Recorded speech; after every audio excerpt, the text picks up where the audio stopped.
Good afternoon, everyone.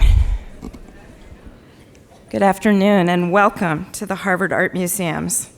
I'm so excited that you could be with us for this occasion as we mark the opening of our newest exhibition, The Philosophy Chamber, Art and Science in Harvard's Teaching Cabinet, 1766 to 1820, which tells a true Harvard story, one that has been lost for a very long time.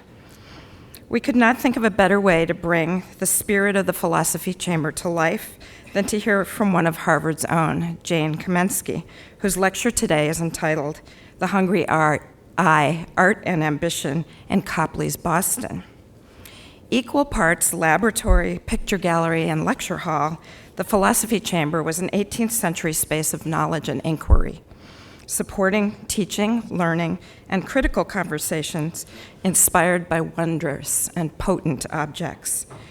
We can see in such object-based teaching the legacy of what we do in this building today, where works of art act as portals through which we can explore our world from many different perspectives. This exhibition presents a time when science and art intersected, when entire inquiring minds roamed across the boundaries of the disciplines in a way that resonates with the multifaceted way our students want to think and learn today. As is often true here at the Harvard Art Museums, this project was catalyzed by collaboration, in this case by a fall 2014 seminar co-taught by Ethan Lasser and History of Art professor Jennifer Roberts. Together, they challenged themselves and their students to identify and investigate linkages between art and science, local and global, past and present. In the end, many of the students in this seminar contributed not only excellent ideas, but they wrote for the really wonderful catalog, which we now have available in our museum shop. The curator of this exhibition is Ethan Lasser, who is head of our Division of European and American Art, and who is also our Theodore E. Stebbins Jr. Curator of American Art. In that role, Ethan is responsible for our collection of American painting, sculpture, and decorative arts from 1660 to 1920. It's a pretty big range. And he's a specialist in early America. From the moment he arrived at the Harvard Art Museums, Ethan has been thinking about the university as collector, and through research, teaching, and his compelling installations in our permanent gallery, in our permanent collection galleries, he continues to bring to light the rich, contextual stories, intriguing propositions, and provocative conversations that Harvard's extraordinary collections can inspire. I'd like to acknowledge that a project like this required the hard work of many people, as well as the generosity of our sponsors and our lenders. Critical support for the exhibition and catalog were provided by the Terra Foundation for American Art and the Luce Foundation, and we are very grateful that this funding allowed us to think ambitiously about this project and that it will permit the Philosophy Chamber to travel to the Hunterian Museum at the University of Glasgow when it closes here in Cambridge. This is an ideal partnership, as the Hunterian is one of the great Wunderkammers of Europe, founded as a place for learning and discourse based on objects from all over the world. Finally, support for today's lecture is provided by the Robert and Margaret Rothschild Lecture Fund here at the Harvard Art Museums. As you will see when you visit the exhibition upstairs, this reconstruction of the Philosophy Chamber would not have been possible without the goodwill and generosity of many lenders at Harvard, as well as in the Boston area, including the collection of scientific instruments, the Peabody Museum of Archaeology and Ethnography, the Museum of Comparative Zoology, Houghton Library, the Harvard University Archives, and beyond the university, the Massachusetts Historical Society, the Peabody Essex Museum, and the Museum of Fine Arts, Boston. And now it's my pleasure to turn things over to Ethan Lasser, who will introduce our distinguished colleague and speaker. Ethan.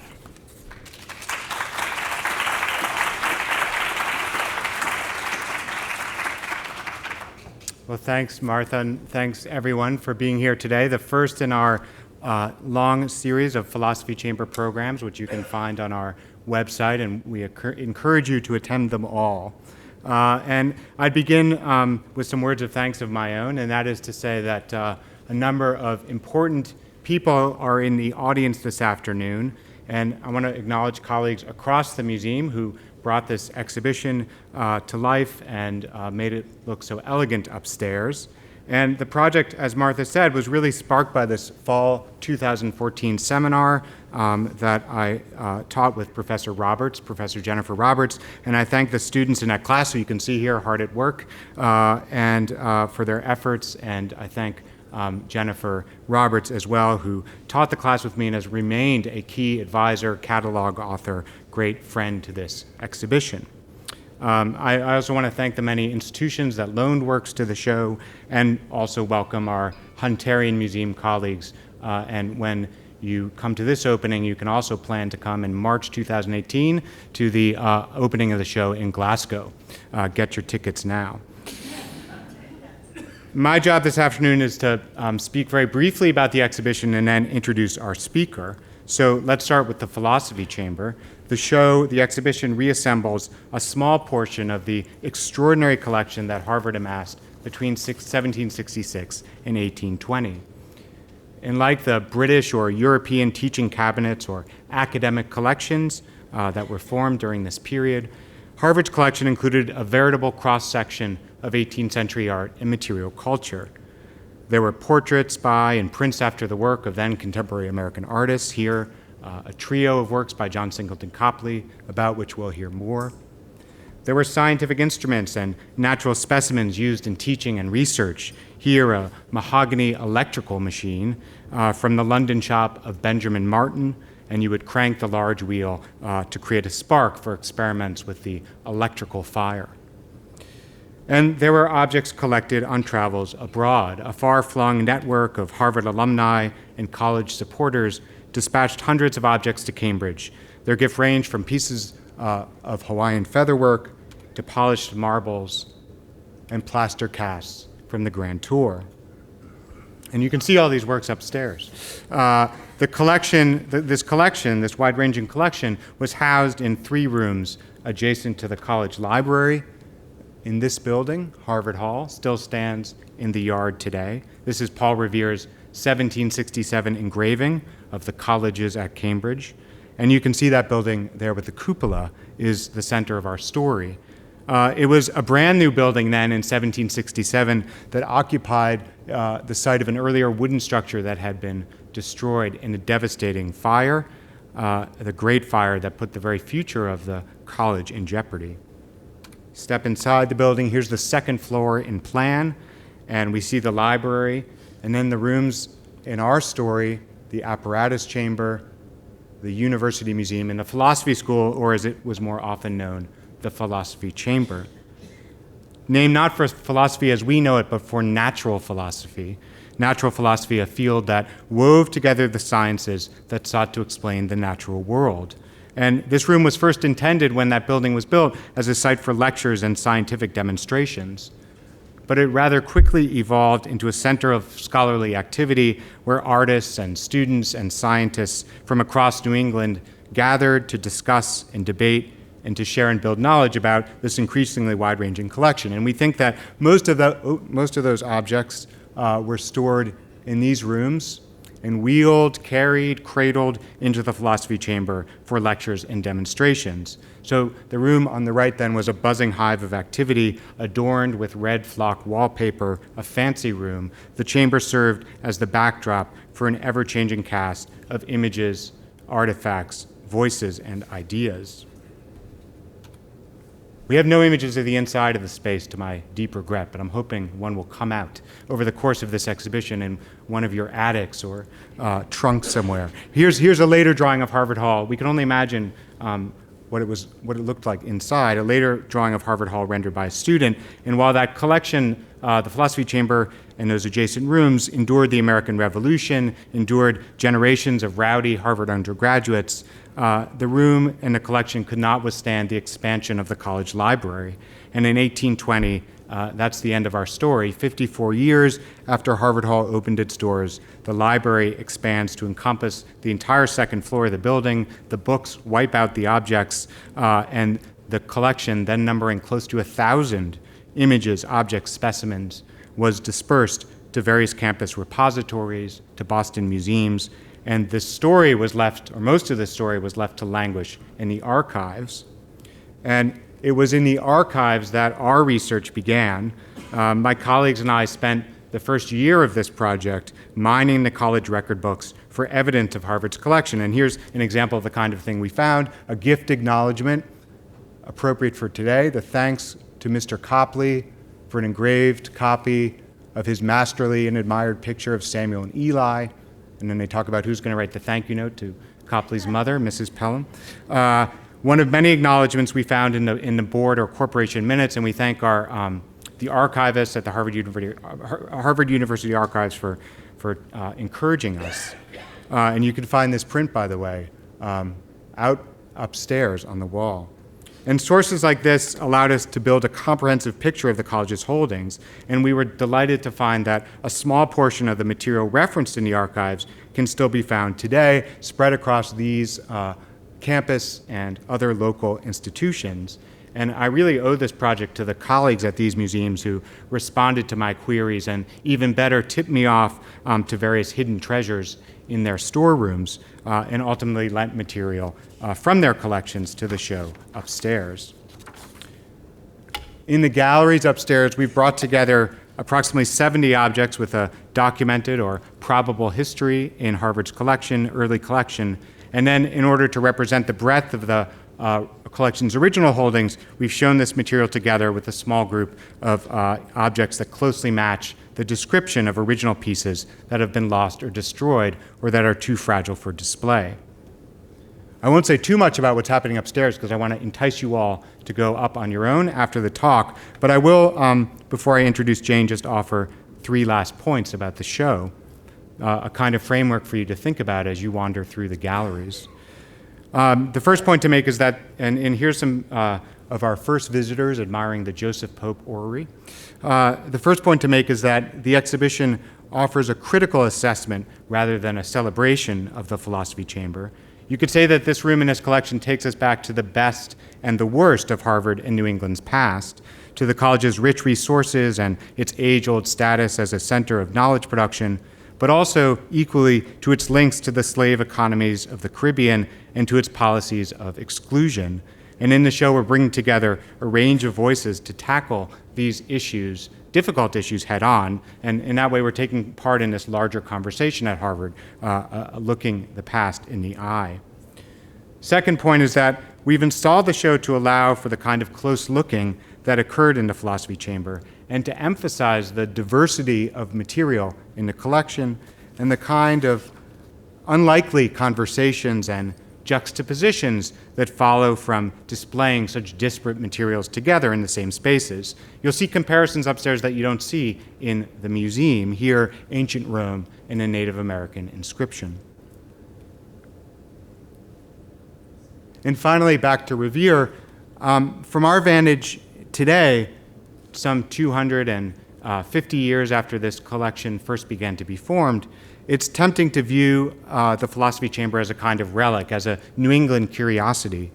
But for me and the other members of the research team, the objects in this show, though centuries old, raise questions that resonate powerfully. And we've tried to foreground these questions upstairs, questions about the way new knowledge is generated and the audiences for whom it's intended, questions about the political and social and economic pressures that underpin artistic and scholarly work, questions about the role that artists and artisans and collectors can play in teaching and research in the production of new knowledge. And I'll move from these big questions to our speaker this afternoon, Jane Kamensky. Yeah. Yeah. Nicholas. Jane teaches history at Harvard, and she is the Carl and Lily Pforzheimer Director of the Schlesinger Library at Radcliffe, a specialist in early America and the Age of Revolutions. Jane has recently published an extraordinary biography of Copley called A Revolution in Color, and it's a book that greatly enriches our sense of an artist we thought we knew.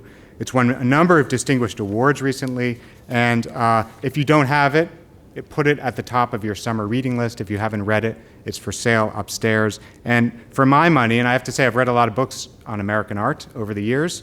It's my job. This is one of the most compelling and readable books out there. And it's sure to broaden the appeal of the 18th century. I feel very privileged that Jane also wrote a great essay for our exhibition catalog entitled The View from 1764. And her talk today is the ideal kickoff for this show because Copley was the best represented artist in Harvard Hall, also the best represented artist in the exhibition upstairs. By the time the college collection was dispersed in 1820, Harvard owned some 22 works by Copley dating to almost every phase in his long career. And we'll hear about some of these portraits and prints from Jane this afternoon. We will hear from Jane and then open it to your questions and leave time for you to wander into the show upstairs. So welcome, Jane.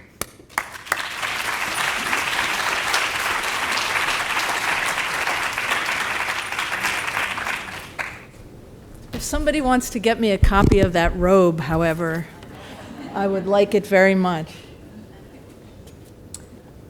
I want to thank Martha and Ethan and their museum colleagues. In the course of writing this biography of Copley and then of relentlessly promoting it in the last 6 months, I have been to a lot of American museums, and I think this is the smartest place going. Just a testament to the intellectual power of a university museum that's enriched by its curators and by the faculty and by the students of the college and the graduate school. So it's an extremely ambitious exhibit upstairs, intellectually ambitious exhibit.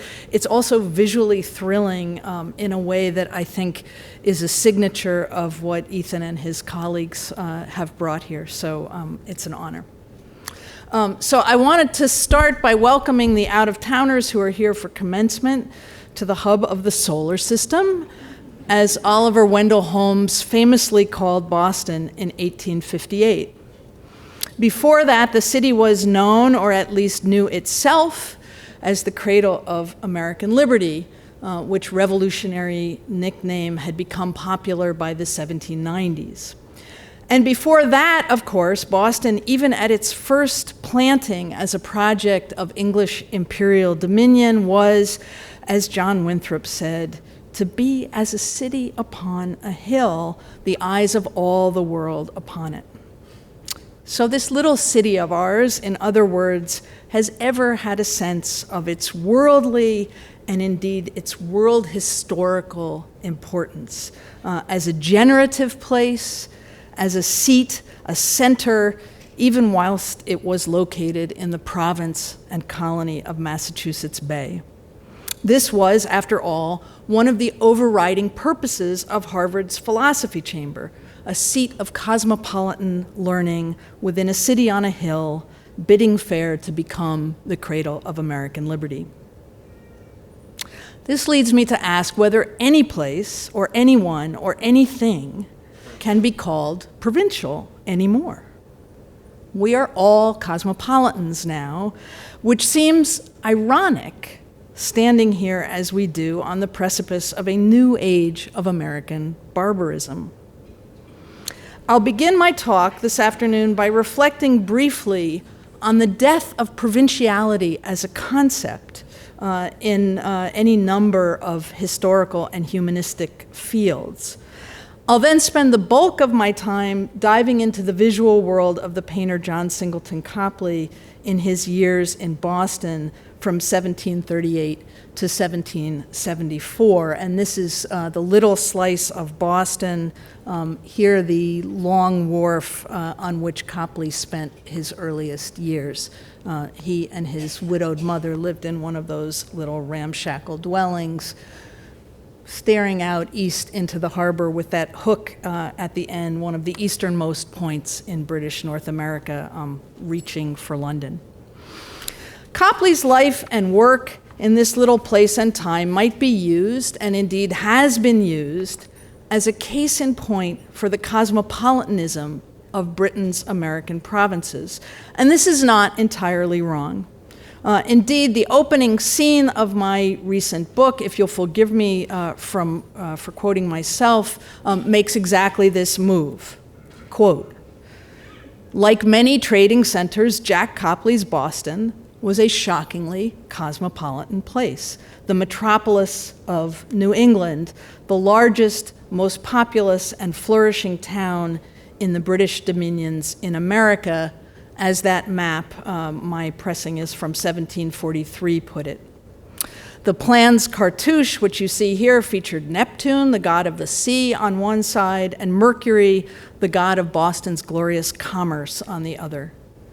The king's colors dotted the harbor, fluttering from a forest of masts made from tall, white New England pine on hundreds of ships every year.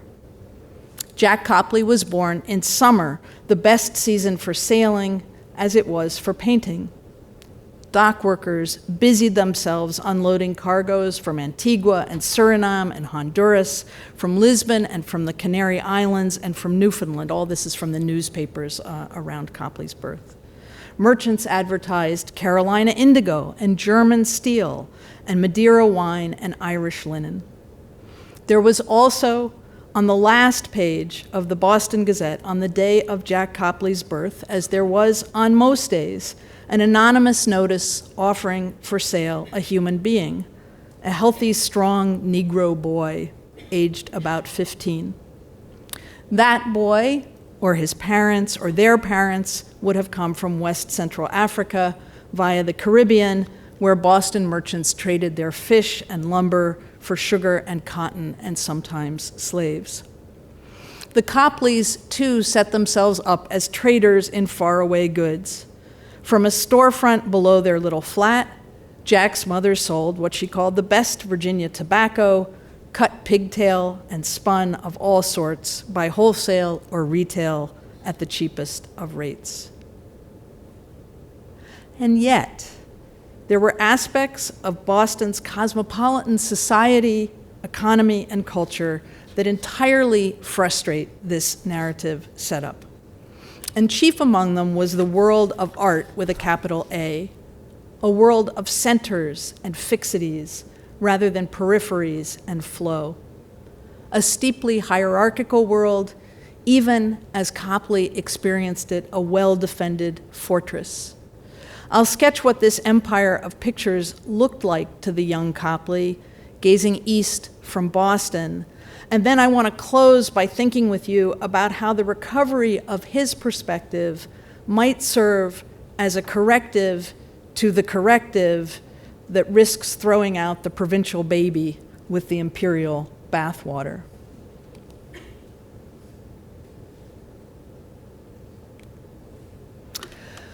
The core periphery model of the world, which was a sort of bastard child of geography and economics, dates to shortly after the middle of the previous century, our American century, the 20th century. Geography contributed the spatial dimension of this way of seeing the world, the idea that there were central places that determined and dominated a series of edge places to which they were connected in a kind of hub-to-spokes fashion, hubs of the solar system. Economists translated the terms core and periphery into a related hierarchy of first and third world and embraced models of global development that moved from the top down and from the center out. The core periphery's concept's ascendancy was quick. A JSTOR search shows thousands of articles with the phrase core periphery in the body of the text and scores with core periphery in the title, the bulk of them published between 1966 and 1994. The core periphery concept survived the 20th century in the field of developmental economics, but by the mid-1990s, the framework was under attack in any number of humanistic disciplines. Among the most important of them was the history of slavery, where Ira Berlin's 1998 Many Thousands Gone famously argued that the first generations of Africans trafficked into the Atlantic slave trade had been not edge people, but true cosmopolitans, foundational actors in the making of modernity, and forced creators of the very empires of their undoing. They forged tangled and complicated fabrics of culture and exchange that we've seen brought to life recently in a series of splendid animations from the Transatlantic Slave Voyagers database.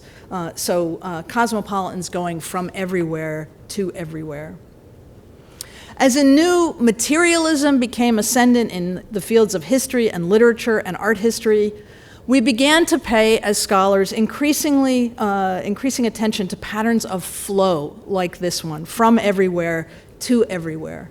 Circulation and exchange have become the reigning concepts for reckoning with a world in motion, much as we might expect in our own century of radical and dislocating globalization.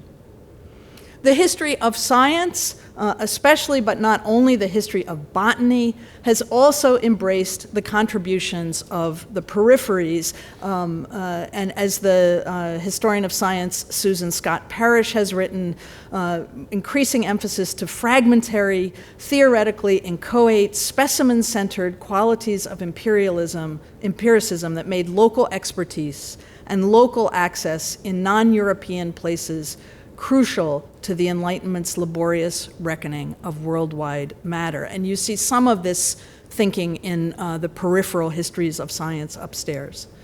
In the marvelous reconstitution of Harvard's 18th and 19th century teaching cabinet, Ethan and his colleagues have recovered a greater Boston not only as a generator of exotic local knowledge, but as the hub of an archipelago of worldly wisdom stretching from the Sandwich Islands out there at number 1 on the east, all the way to Canton on the other extreme. One last example of scholars' new emphasis on the multi-directional warp and weft of culture from all points to all points can be seen in the fresh attention lately paid to the old notion of the Republic of Letters, that Enlightenment concept of a radically borderless, multi-centered, constantly mobile world of ideas.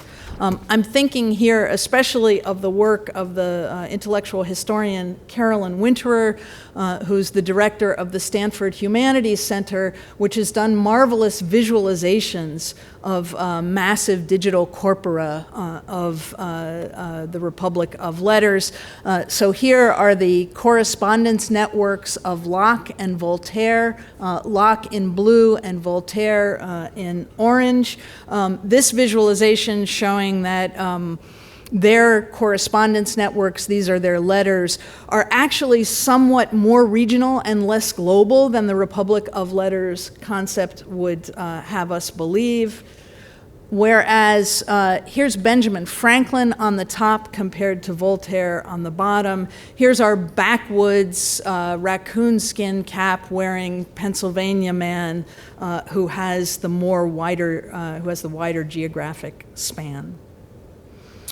Through all of these lenses, we've recovered the long 18th century, the age of the transatlantic slave trade, of early modern science, and of the Enlightenment, as an age of radical interconnection, an age of flux, where the flows of people and goods and ideas more closely resembled the constant omnidirectional rhythms of traffic in Los Angeles than the clearly demarcated one-directional rush hours that linked, say, Manhattan and Ossining, New York, in that long ago mid-20th century world of madmen and core and periphery.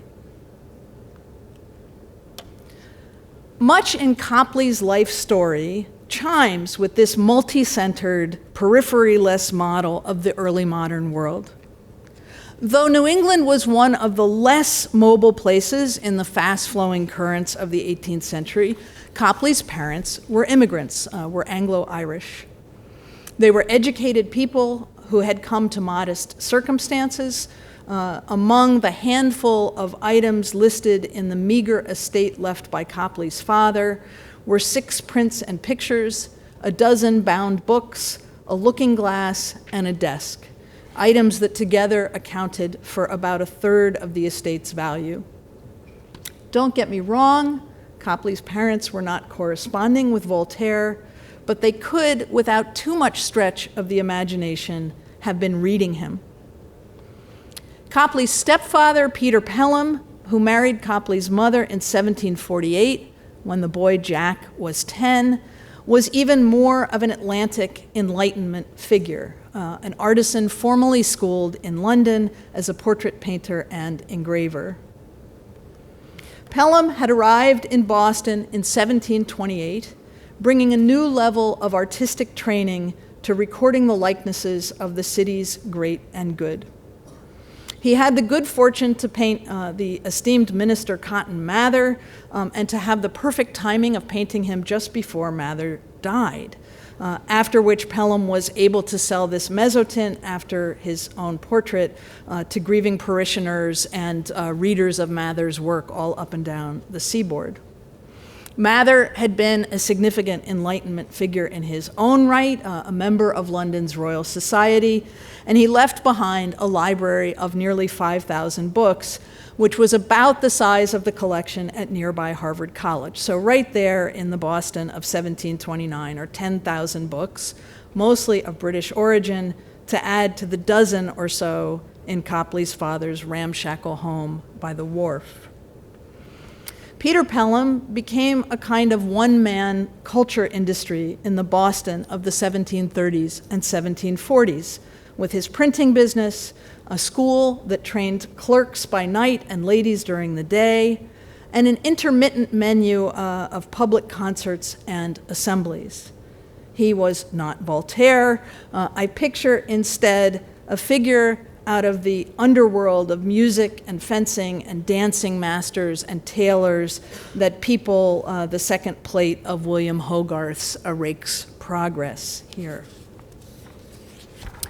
Nonetheless, despite his middling artisanal status, Pelham occupied a crucial node in Boston's web of culture.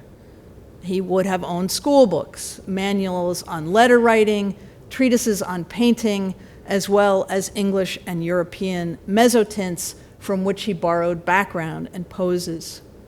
There would have been in the Copley-Pelham household a modest rented house near the docks, musical scores, play scripts, translations of the classics.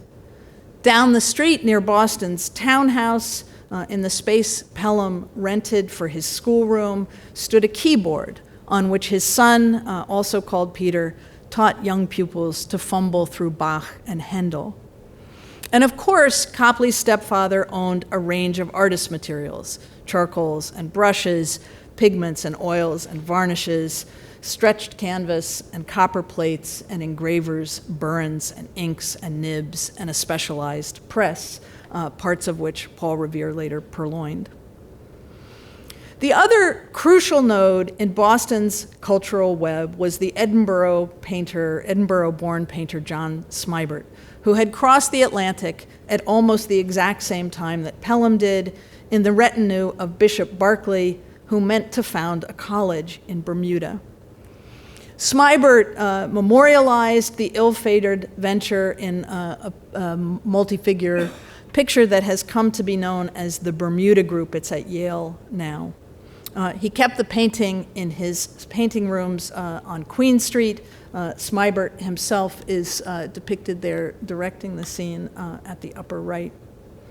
Smibert had studied in London with Godfrey Kneller, the great German-born painter of the British Hanoverians, and he had taken the grand tour of Italy and the continent. Smibert quickly eclipsed Peter Pelham's chances as a painter, but enhanced Pelham's fortunes as an engraver when the two teamed up, which was pretty often.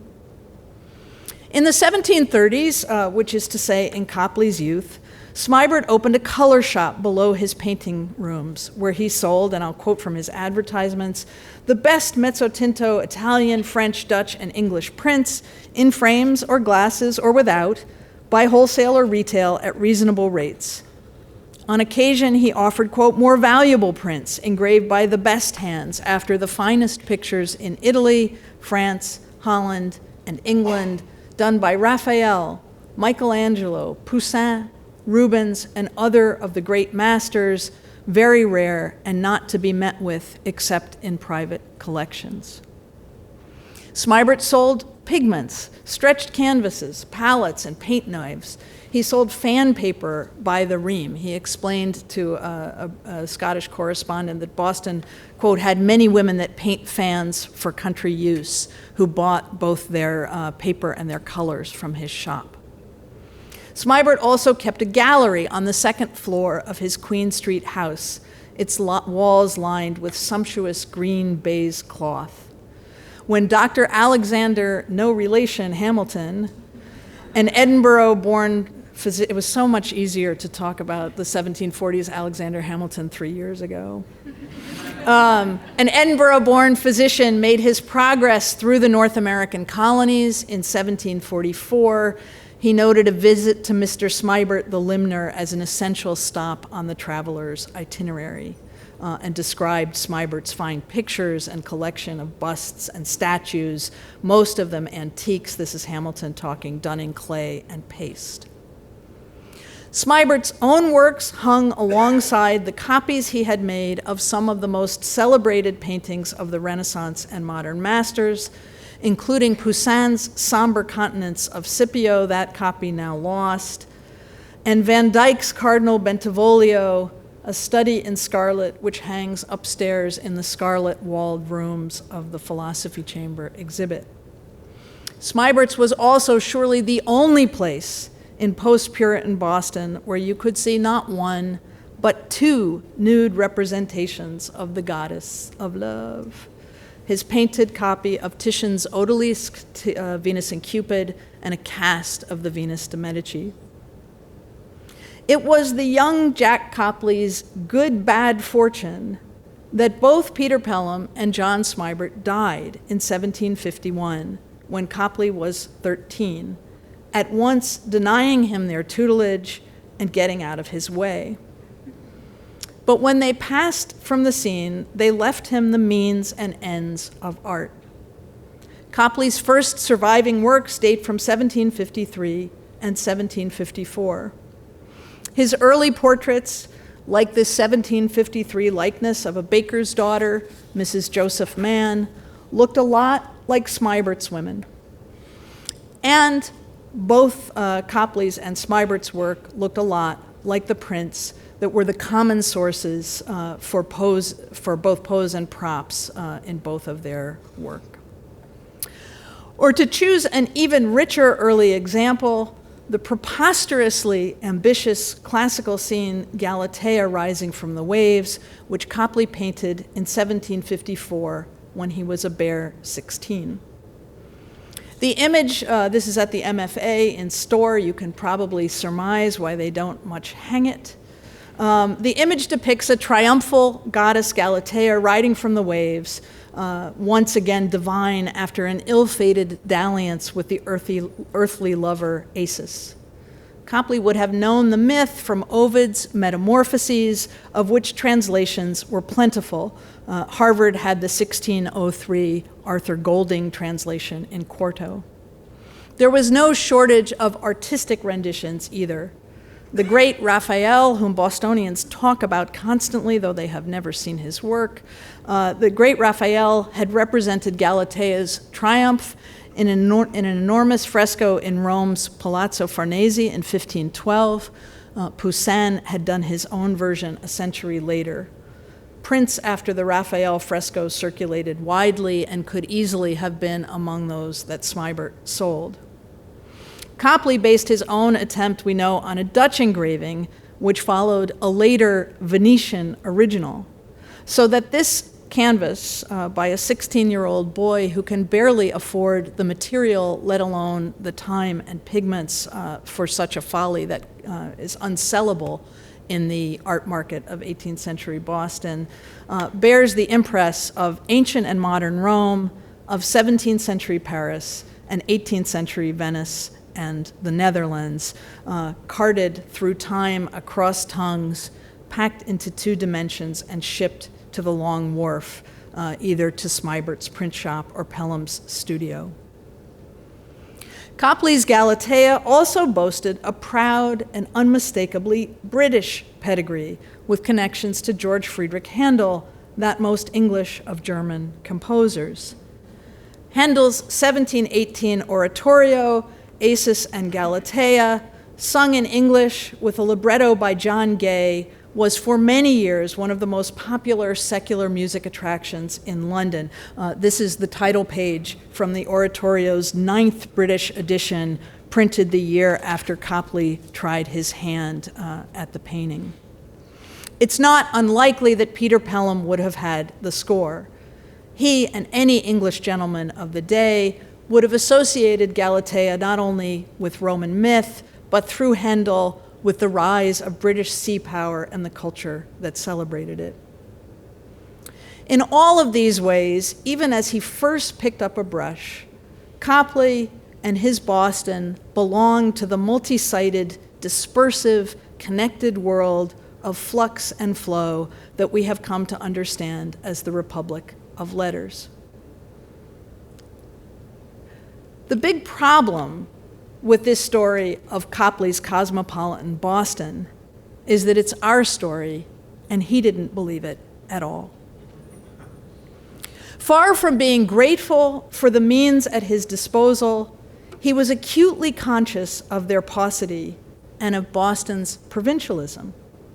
He literally bursts onto the page in his very first surviving letter, dated 1762, bewailing his impoverished surroundings. Writing to the Swiss pastel painter Jean-Étienne Lyotard, Copley requests, quote, a set of the best Swiss crayons for the drawing of portraits. In a word, let 'em be a set of the best that can be got. He notes that Lyotard, quote, may perhaps be surprised that so remote a corner of the globe as New England should have any demand for the necessary utensils for practicing the fine arts, but assures the Swiss master that, quote, however feeble our efforts may be, it is not for want of inclination that they are not better, but the want of opportunity to improve ourselves. Copley offers hope that the America, which has late been the seat of war and desolation, may one day become a school of fine arts if Lyotard will help. And then he demurs, not that I have ever had the advantage of beholding one of those rare pieces from your hand, but I have formed a judgment on the taste of several of my friends who has seen them. So describing a kind of second or third hand sight in this letter. By the time Copley wrote to Lyotard, he had ridden the wave of the 7 Years' War and his own preposterous talent and the fortunate void left by Pelham's and Smibert's untimely deaths to become the most accomplished and sought-after portraitist in all of New England, all by the age of 24. So these were the horns of Copley's dilemma. He lived in a place cosmopolitan enough to know the dawning vogue for pastel portraits and to know of Lyotard's reputed mastery. Cosmopolitan enough to have connections to military officers who could carry a letter to Lyotard in Geneva, yet provincial enough that he could not imagine what he was not seeing. As Copley wrote to Benjamin West several years after, I think myself peculiarly unlucky in living in a place into which there has not been one portrait brought that is worthy to be called a picture, that is, an exhibition quality portrait, within my memory, which leaves me at a great loss to guess the style that you, Mr. Reynolds, and the other artists produce. In such passages, and there are many, Copley complained, as he often did, for he was a whiner. A petulant prodigy, an only child, and an outsized talent who had been, as his grand tour traveling companion later put it, too long the hero of each little tale, encouraged to believe that there is nothing he is not master of. Copley kvelled and he kvetched. He displaced responsibility for the faults of others that were found, or just faced responsibility for the faults others found in his art. But he did not lie. The Republic of Letters was, to a degree we have yet to reckon with, a world of black and white, red all over. I could rewind my account of Copley's formative years to emphasize the immobility of art and the very refracted nature of the young painter's seeing. When Peter Pelham distributed his mezzotint of Cotton Mather in 1729, the medium was so unknown to the Boston market that Pelham had to explain in his advertisements what it was. Pelham's public concerts and assemblies were protested and sometimes shuttered and eventually starved out of business by a town in many ways allergic to high culture. Smybert's cabinet was indeed a wonder, but the seeing Copley did there was at best secondhand, a print or a copy of a painting seen a generation before and an ocean away, sometimes a copy of a copy that Copley then copied in turn, like a game of visual telephone. Though it's a tiny bit cruel to do it, we might compare Smybert's Ventivolio with Van Dyck's, as Copley himself did when he finally got to Florence in 1774. You will notice at a glance that Smybert was careful to edit out the tricky bits. In an early book of anatomical drawings in 1756, which Copley copied from a medical text, maybe something at Harvard, and then stitched together for later reference, there appears this labeled copy of Smybert's cast of the Venus de Milo. I find something so poignant about this scene with an aspiring 18-year-old painter who is very ambitious and who badly needs money, sitting in a frigid little room in Boston, this frozen region, as Copley called it some years later, in a room with mostly northern light and not much of it, measuring and copying this cast of a Roman object held in the sanctum sanctorum of a Florentine noble's cabinet, feeling so close and yet so far, longing, as Copley said, to slip his shackles and take his flight, an ache that had only one remedy. The young Copley took such pains with this little booklet of anatomical drawings because neither Boston nor any place else in Britain's America offered a sanctioned place to look at the naked human form, a life drawing class or a dissection theater. It may be that in the southern mainland and Caribbean colonies, large-scale slave markets provided such a vehicle. Even as his brilliance increased, Copley's work continued to show his limited access to anatomical knowledge.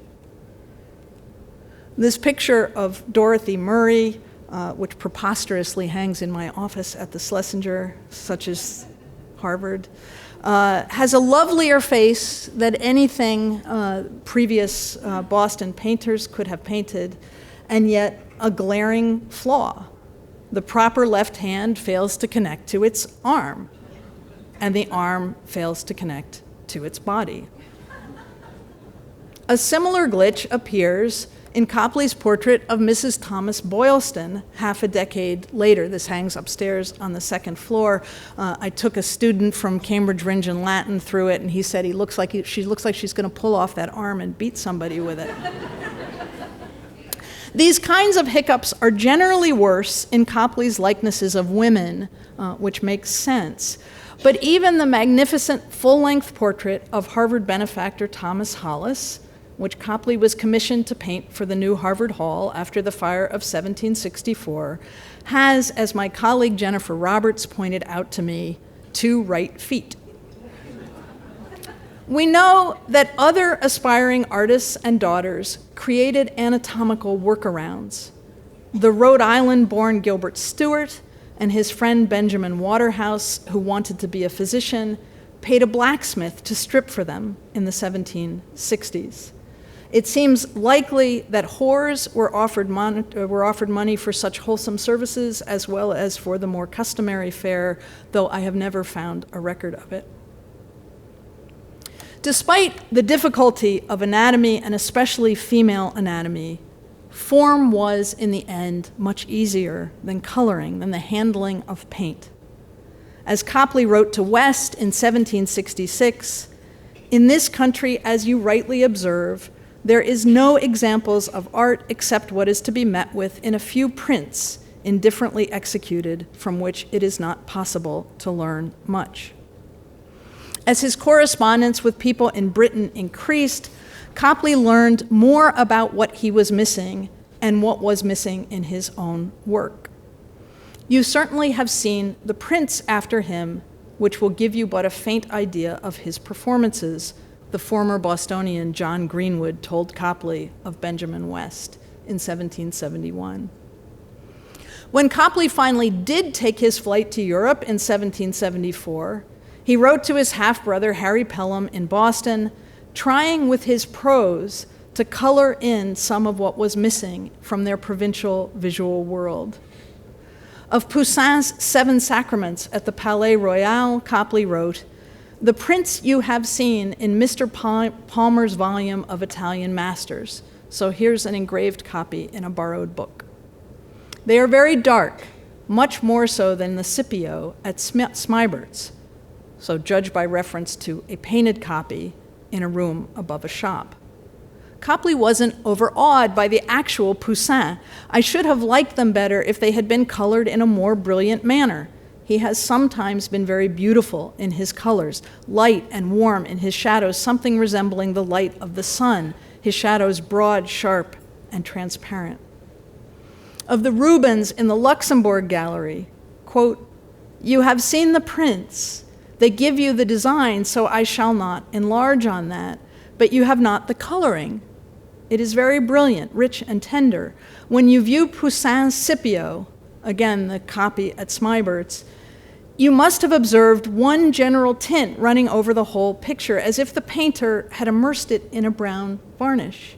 But when you see one of Rubens's, you cannot say his picture is of any one color. So happily has he divided his colors over his picture that it is neither red, blue, yellow, or green, but one agreeable whole.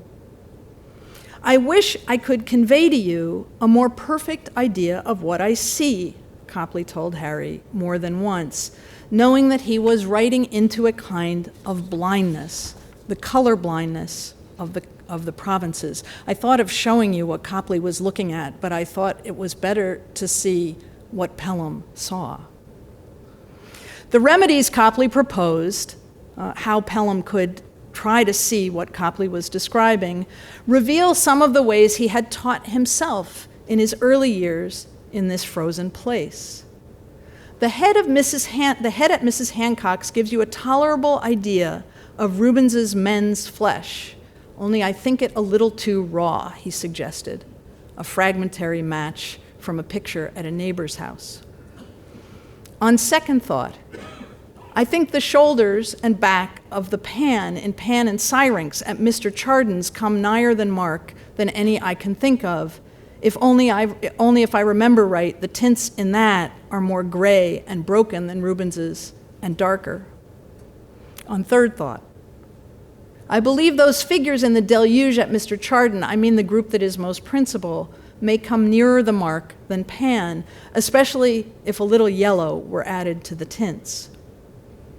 On fourth thought, I think the head of Bentivoglio's, Smybert's copy of Van Dyck, comes nearest to it. He seems to me to have mixed his tints, first very clean and rich in color, then to have laid on his lights as they were mixed on the palette, then the next pure tint in the like manner. Copley, on fifth thought, comes back to his first thought.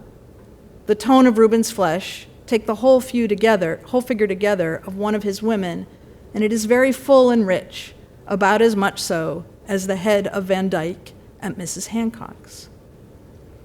Whether this was helpful to the young Harry Pelham, who was an aspiring painter, we can only guess, but it does reveal a remarkable treasure map, hard won and carefully stored, scarce colors hoarded up in private hands in the very few places where any seeing in color could be done at all.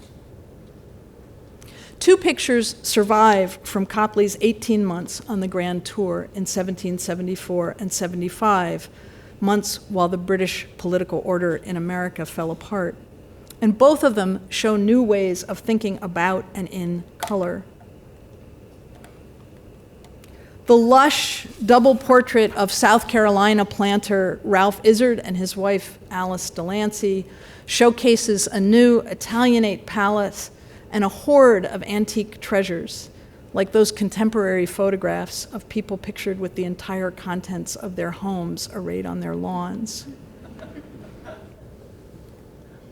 In this small study of the Ascension, Poussanesque in palette and owing everything, Copley said in his letters to Raphael in concept and composition, the New Englander painted himself into the canon of art that he had glimpsed only in those prints and copies and other people's fragmentary booty in that world made of scraps in the provinces.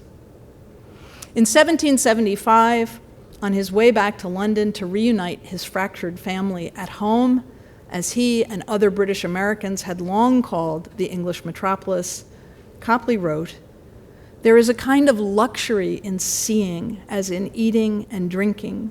The more we indulge our senses in either, the less they are to be restrained."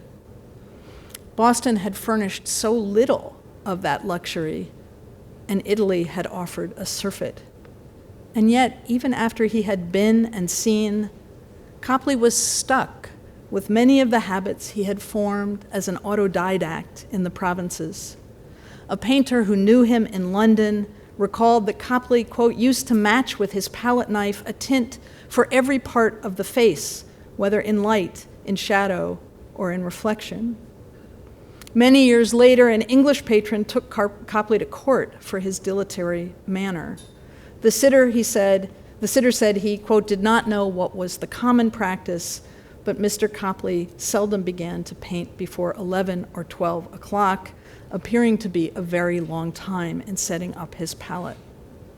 This painstaking habit of translating that frozen black and white place into color died very hard. Much as we like to emphasize the seamless fabric of an Atlantic culture, Copley's worldview much more closely approximated the core periphery thinking of 2 generations ago. The art scene in London, as Copley once rhapsodized from Boston in a letter about Benjamin West's metropolitan success, was a mighty mountain where the everlasting laurels grow to adorn the brows of those illustrious artists that are so favored of heaven as to be able to unravel the intricate mazes of its rough and perilous ascent. Even the elaborate cadence is provincial, right? It's sort of Pecksniffian in its exaggerated politeness and grandiose display of learning. From the summit of the mighty mountain, Copley's work and his world looked small. In 1765, he had famously sent the bravura picture now known as The Boy with a Flying Squirrel to London to be exhibited and to serve as his calling card there. The picture provoked responses, heard second and third hand, in whispers, caught in letters, conveyed by captains to Boston's Long Wharf, reviews that mixed admiration and condescension. Benjamin West, Joshua Reynolds, and others who lived at the top of the mighty mountain were amazed at how much Copley had accomplished with how little at his disposal, how far from the light of home. West urged him to get out, and soon, quote, before it was too late in life, and before your manner and taste are corrupted or fixed by working in your little way at Boston. Corruption was, of course, all the rage in the political thought of the provinces in the 1760s and 1770s. In the radical Whig tradition, The polarity of core and periphery, or the mighty mountain and the little way, reversed. The cosmopolitan world of the court was corrupt. The ragged provincial countryside held a monopoly on virtue. When Copley got to London, when the flying squirrel broke its chain, he was astonished to discover that this accounting of periphery and core rang false.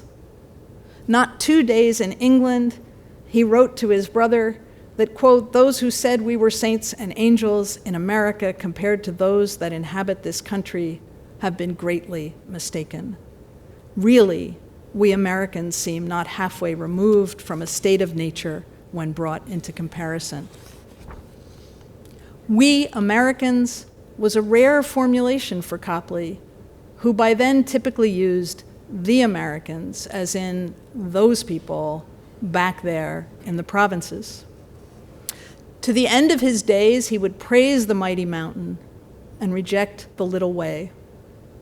We historians of the American Revolution have lost a major part of Copley's cultural landscape by rejecting the hierarchy that organized his world, a move that allies us, often unwittingly, with his nationalist, rebel American compatriots. The broader community of humanists has lost something as well, has lost the pull of luxury, the irreducibility of visual experience, and the ineffable quality of talent. Copley's story insists that we sometimes see parts of the Atlantic world as centers, as capital H homes, and other parts as peripheries, as places of exile, sometimes self-constructed, as places of wandering. Provincial yearning was part of the cultural work that held an empire together, right until the point of fracture, and for many, including John Singleton Copley, well past it. Thank you.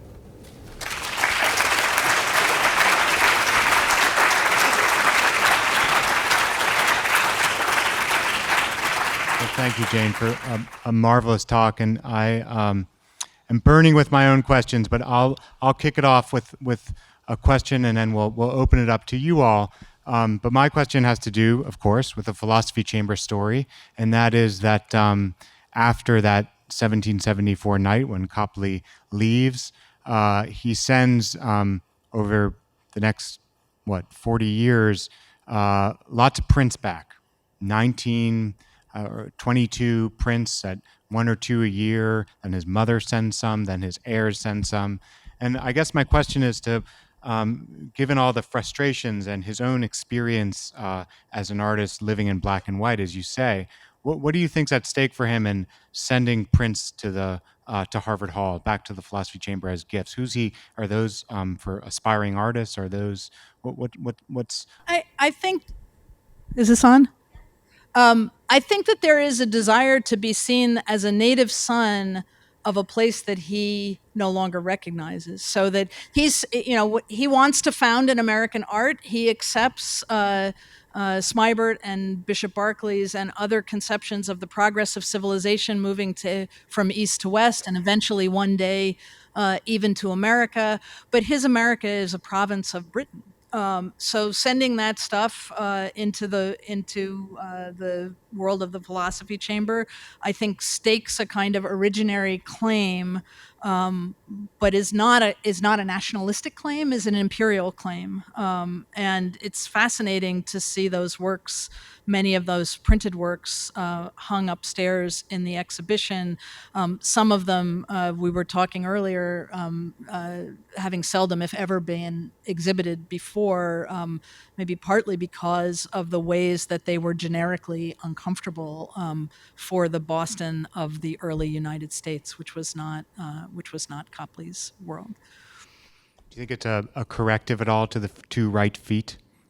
The two right feet is Hollis. Yeah, look sure, how good I've right. gotten. Yes, yeah. And the paradox for him, and that remains in the American eye looking at Copley's work, that he had gone and been and seen and done what he always wanted to do, that in Sunset Boulevard terms, the pictures got big, with siege and relief of Gibraltar, of which an engraving hangs upstairs, spanning 18 by 25 feet.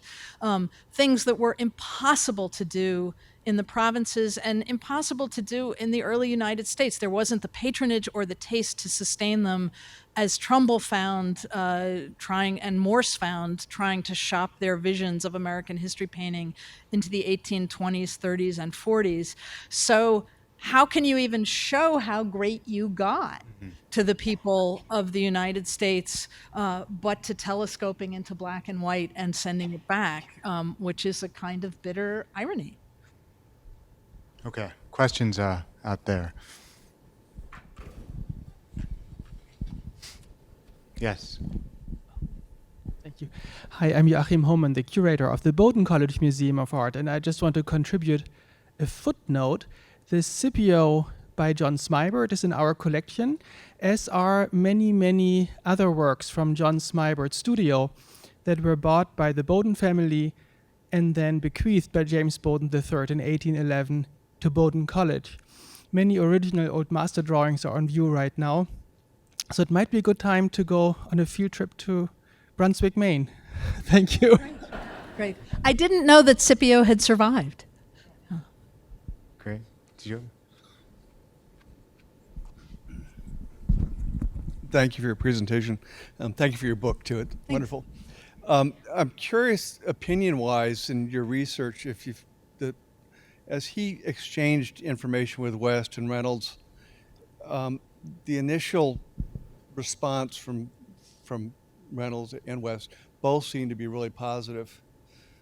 Do you think, in your research, did you find, was there an amount of jealousy that worked into that whole process that could naturally be amongst fellow artists since they weren't in the same community? So I think the response of West and Reynolds, who gets ventriloquized more than he writes to Copley directly, are positive within a sphere, as if they have found the Hottentot Venus, right? So they think it's quite marvelous that there is this prodigious talent off there in the blue. The first letters that come to him from West know him as, or the first letter that comes to him from the Royal Society knows him as William Copley, as he's been mislabeled on the wall. And then West misspells Copley for a time, as Copley was misspelled in the Royal, in the Society of Arts of Great Britain's catalog. And they cast him as a provincial in the terms of the British provinces. So he is initially mistaken, the Boy with the Flying Squirrel is initially mistaken for the work of Joseph Wright of Derby, who, another provincial British artist from much nigher to London than Copley is, also favors this sort of liney, mimetic, we would call it, although they couldn't possibly, a photorealistic style that provincial customers wanted, to have their likeness and their stuffs literally represented in a way that metropolitan customers by then found passé. So he's enormously praised within his small sphere. Oh my goodness, you've taught yourself to do all this like a trained monkey with a brush out there in Boston, but you have got to come and see something or you're going to be stuck with this. I think both Reynolds and then West in Reynolds's model imagine themselves as leading academicians whose job it is to train people up, which doesn't mean that masters aren't jealous of their pupils, but they approach Copley as a pupil, which for West has all kinds of ironies. First, he's an exact age peer within months and a much, much, much better painter, and yet not learned in the handling of paint in the way that West was by 1763 even. Yeah. Yeah, right. Go ahead. Hi, that was a great presentation.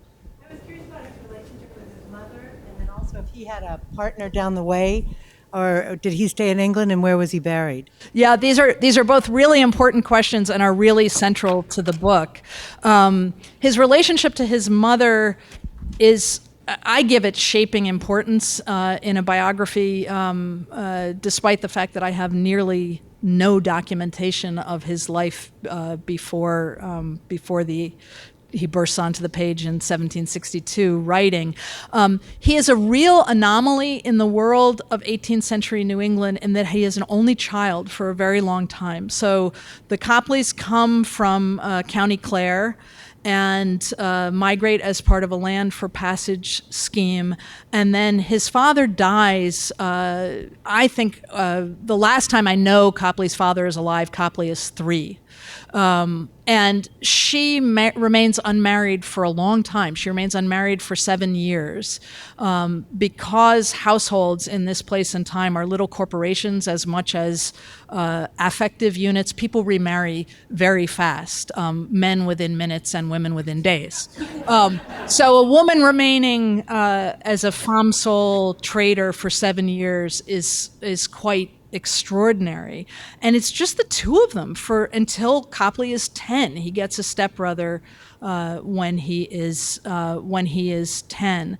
It's much more common in that world for a couple to have no children than for a couple to have one, right? You're either infertile, in which case there's none, or you're fertile, in which case there's always. And those are the sort of the two speeds at which nearly natural fertility proceeds. So he's the sole support of his mother without male kin. I make the speculation in the book that the watchfulness and hesitancy that he manifests in his character could be shaped by being a boy in a rough and tumble world without older male kin to look after him. And his mother is overweeningly important in his later life. She also is somebody who comes from something and falls, I think has a sort of tragic air about her in her letters. She's the daughter of landed gentry. The house, when I was writing this part of my biography, was on sale for 2.4 million euros, a Gothicized aggrandizement of its 18th century self. But she comes from something and falls.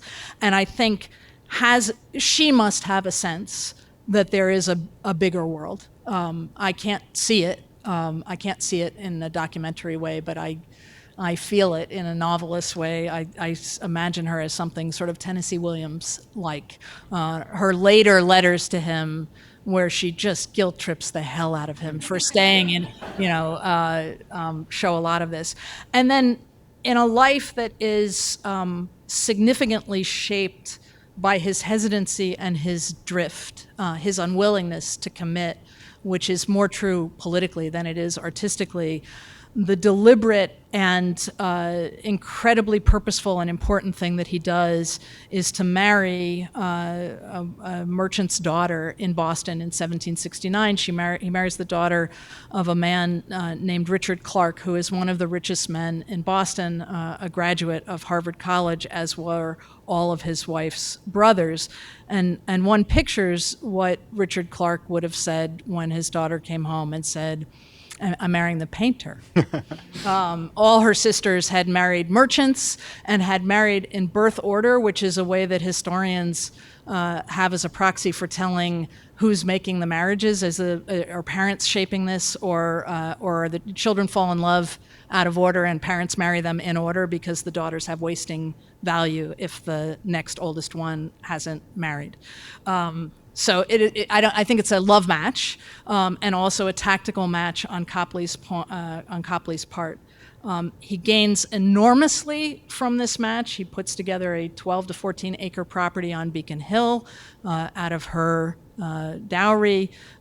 He becomes a slaveholder in an era when holding enslaved people is a huge badge of status and not much else in Boston. I mean, he's not a farmer, right? These are liveried people serving in his retinue.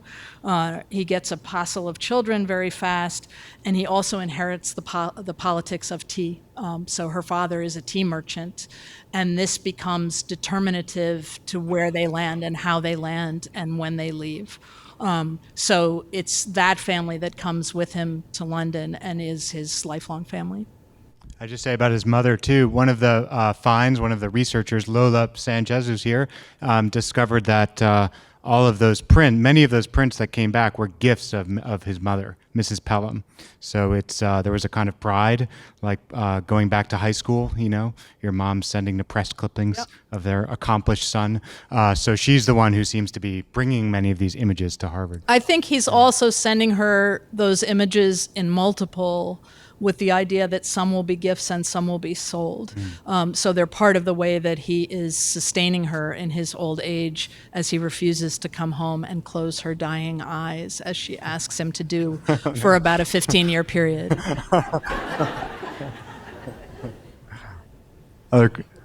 Yeah. Hello, former neighbor. Yes, hello, former neighbor.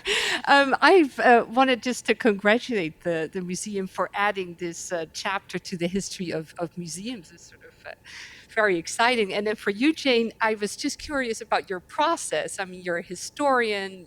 You know, there's all these politicians you could write about, and you chose a painter. So what guided you in this choice? And then secondly, Ethan said that your writing is accessible. What did you have an audience in mind of writing it? So I think American historians are blessed with not having a non-vernacular language. I think we should always be writing for an audience that is larger than our immediate colleagues and graduate students, and that the civic purposes of American history are urgently important. If we don't see that now, we won't ever. And I've tried to do that for a long time, sometimes with greater success and sometimes with lesser. The way that he became important to me was that I wanted to tell a different kind of revolutionary American story. And Copley had fallen between stools. Historians don't really write about him because he's a painter, and art historians, though they write about his work a lot, have not cared consistently or deeply about his revolutionary story. So he's an accidental revolutionary in a lot of ways. He has the ironic sort of backwards glance where he painted the most vivid visual record, vivid visual, this is like Copley, I'm gonna stumble. The most vivid visual record of the American Revolution that was contemporaneous. So that Peel and Trumbull are largely retrospective, and when you walk into the MFA and you see Sam Adams, John Hancock, Joseph Warren, and Mercy Otis Warren in a gallery called Revolutionary Boston. Those are contemporaneous images of the world that becomes the world of revolution looking forward, and especially Paul Revere, who I have elsewhere called the baby in the cradle of liberty, a portrait that only becomes important, forgive me, as Ethan is the person who's done the greatest work on Revere, that becomes important largely because of its national narrative. It's a private image in a private home for a very long time. So that Copley is pressed into service in a sort of forward-looking patriot story, which was not the story he lived. I thought was really rich and had a lot of storytelling possibility. I loved that I could see his world because he was a visual intellectual. I do love the work, which mattered to spending a long time of it. In fact, I've gotten a tattoo of the squirrel from The Boy with the Flying Squirrel on my actual arm. But it was also, for me as a historian, that he left a lot of letters. This is very rare for painters. I had started this project, a version of this project, working on Gilbert Stuart, who left like a stained cocktail napkin and a receipt for his laundry. And I remember asking an art historian, an English art historian, why didn't Stuart write more letters? And he said, well, why don't you paint more paintings? It's rare to have people who work themselves out in two media. And Copley's letters are just full of this aching, yearning, concerted self-fashioning in a way that is really unusual in the broad world of American letters in the 18th century, artists or no. So it was that combination that really drew me. Okay, in a moment I'm going to show you guys my philosophy chamber tattoo. But first, a quick last question for you. In that, Jane, you've looked over the arc of this artist's career. What's the moment for you? What's the great moment for you personally in Copley's work? Like, what's my favorite thing? One of my two favorite things hangs upstairs, which is his 1784 portrait of Mrs. Daniel Rogers. And I think that moment, that sort of 1782-84 moment, is the sweet spot where he's lost nothing of his American vigor. He's gained a whole continental and English bag of tricks. He has the confidence born of commanding a significant London public audience.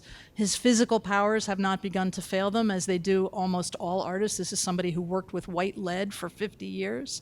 He has not yet hit the downslope of his English reputation, which embittered him terribly. And that picture of Mrs. Daniel Rogers, which hangs in the second floor galleries in a mostly European gallery, although one of the very brilliant things about Ethan's hang is the way it mixes media and nation. And if you didn't see that it was labeled by Copley, you would think it was Gainsborough. It's loose and lovely, and that it hangs, within peripheral vision of the sort of tight, liney Boylston trio. And I think it's one of the only places in the world where you can see that arc and that relatively sudden turn, the freeing of his brush. Also the loveliness with which he portrays a woman who he knows very well in that painting. So in his mind's eye, we all peak at a certain moment, right? And we hope it's not high school. 1784 was his moment. That's the year of Major Pearson, too. All right, well, thank you all, and enjoy the show upstairs. Thank you, Jane.